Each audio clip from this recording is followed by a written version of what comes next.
Hi, it's Adrian Walsh here from EcoStream Water Management. Just wanted to quickly run through, I guess, a bit of a review on the Rainbird IQ3 and really basic run through on how it works. Essentially, there's three parts to it. There's a physical controller out in the field. There's then your remote access through the internet to your controller. And the third bit is the weather-based watering. So I just want to give a really brief overview of all of that. So starting with the controller, there's sort of two main controllers you can connect to the IQ3. It's either the ESP LXD, which is the decoder controller, or the ESP LXME, which is the traditionally wired controller.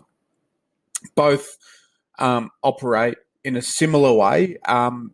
I'd say that there's a couple of extra functions maybe on the decoder system you don't get on the conventionally wired one, but both are very powerful. So essentially, these controllers are just simply, I think Rainbird actually called them satellites when you connect them to the cloud, but essentially they operate as standalone controllers. You could simply install this controller and run it like you would any other irrigation controller until you move on to sort of section 2 of this, give it access to the internet. And the way you give it access to the internet is with a SIM card at the back of this panel here, a communications cartridge, which you register with Rainbird. Once you have that internet access, you end up with, get rid of that. You end up with access via the internet, and you end up with a desktop like this one. I'm just going to run you quickly through this. This can pretty much do everything you can do at the controller, but you do it remotely, plus a couple of extra things. What's really cool about doing it from here is you get to name each of the programs if you want, whereas traditionally at the controller it's program A, B, C, or D. Here you get to name a program lawns or gardens or whatever you want it to be called. The other cool thing is that you can do here as well is it's just much easier to do your programming. So let's go into this site here.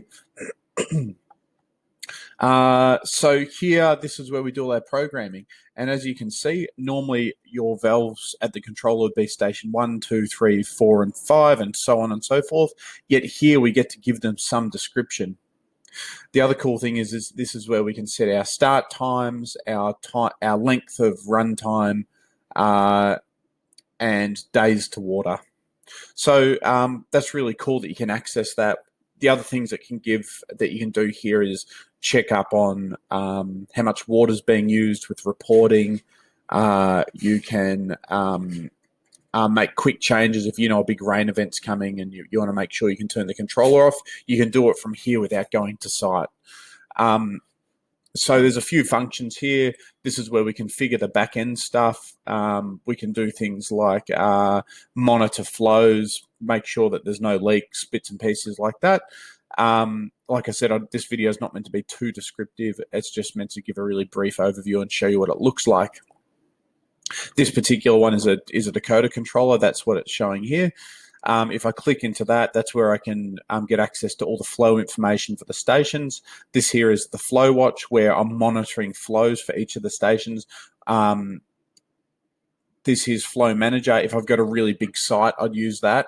However, you probably need a site that's 50 stations plus to really bother utilizing it properly. That's a personal opinion, by the way. Sensors, that's where we can input rain sensors, flow sensors, level sensors, all the different sensors around. That's where we input those. Auto configure is where we configure the controller, where we can talk to the controller. We could do something like program the controller and then pull all the information into this program by doing the auto configure function.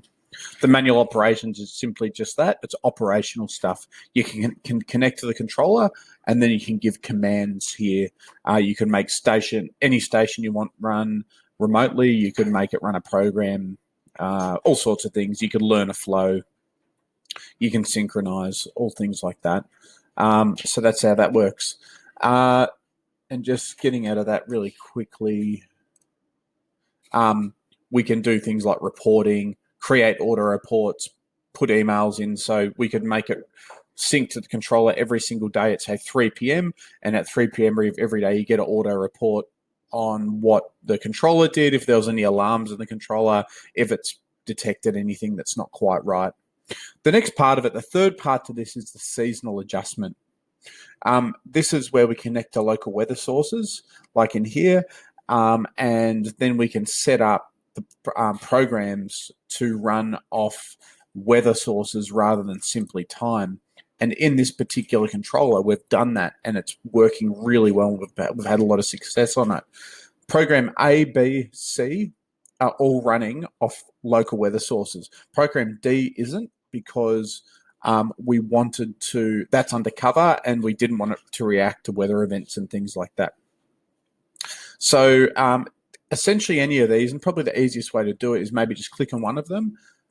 This is where we tell it what days we'd allow the program to water. So we've actually checkboxed every day, yet based on the information it's receiving from local weather sources, it's actually only going to water one day this week.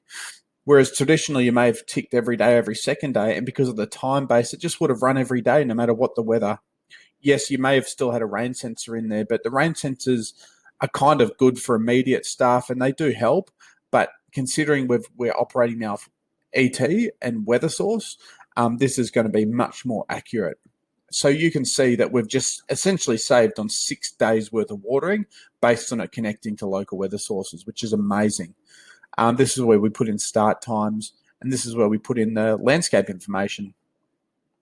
So we've said on this side it's shrubs in the gardens, its soil type is clay, and based on that information and then the local weather sources, it's going to kind of choose when it's going to water. We needed to put some other stuff in there in the back end. Like if I click here, I can tell it what the precipitation rates and things are. And as irrigation designers, that's what we input. Once you have this set up, there's a bit of tweaking at the start, but once you have this set up properly, it's nearly, apart from the alarms you might receive if there's a problem, it's nearly set and forget. You don't need to go in anymore and change programs or change times or anything like that. It's absolutely fantastic. So I highly recommend it. It takes a little bit of time to get used to, but once you get used to it, you're going to absolutely love it. That's it. Thank you.